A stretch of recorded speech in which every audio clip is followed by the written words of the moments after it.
کیا فروع دین میں فقط تقلید کرنا ہے؟ تقلید کے علاوہ کوئی اور آپشن پایا جاتا ہے یا نہیں؟ بسم اللہ الرحمن الرحیم۔ آقا سستانی حفظ اللہ فرماتے ہیں کہ جو فروع دین ضروریات دین میں سے ہے ان میں تقلید جائز نہیں ہے۔ مثلا نماز کا واجب ہونا، یہ جو آپ کہہ رہے ہیں نماز واجب ہے، یہ کسی تقلید کے ذریعے سے حاصل نہیں کرنا ہے ہمیں۔ جیسے روزہ واجب ہے، یہ سب ضروریات دین میں سے ہے، اس میں تقلید جائز نہیں ہے۔ اب آئیے جو ضروریات دین میں سے نہیں ہے تو ان میں آیا واجب ہے مجھے تقلید کرنا یا دوسرا آپشن بھی پایا جاتا ہے؟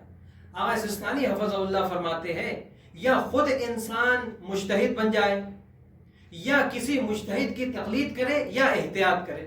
آئیے میں اس کے بارے میں آپ کو جلدی بیان کر دوں۔ بننے کا مطلب کیا ہے؟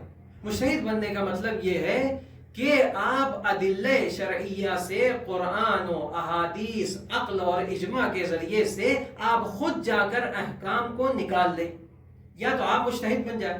اگر یہ نہیں ہو سکتا تو یہاں پر آپ کسی مجتہد کی تقلید کریں، یہ دوسرا آپشن۔ تیسرا آپشن کیا ہے کہ آپ احتیاط کریں، لیکن احتیاط میں شرط یہ ہے کہ آپ یقین کر لیں کہ جو خداوند عالم نے تکلیف میری گردن پر رکھی ہے میں نے اس کو کما حقہ ادا کر دیا ہے۔ مثلا اگر کوئی مجتہد کہہ رہا ہے کہ یہ چیز حرام ہے، ایک مجتہد کہہ رہا ہے یہ چیز مکروہ ہے، تو یہاں پر احتیاط یہ ہے کہ آپ اسے چھوڑ دیں۔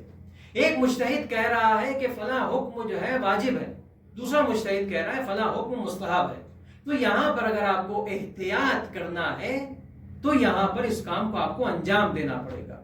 اگر آپ کہتے ہیں کہ میں مجتہد بھی نہیں بن سکتا اور میں احتیاط بھی نہیں کر سکتا تو یہاں پر آپ پر تقلید کرنا واجب ہے۔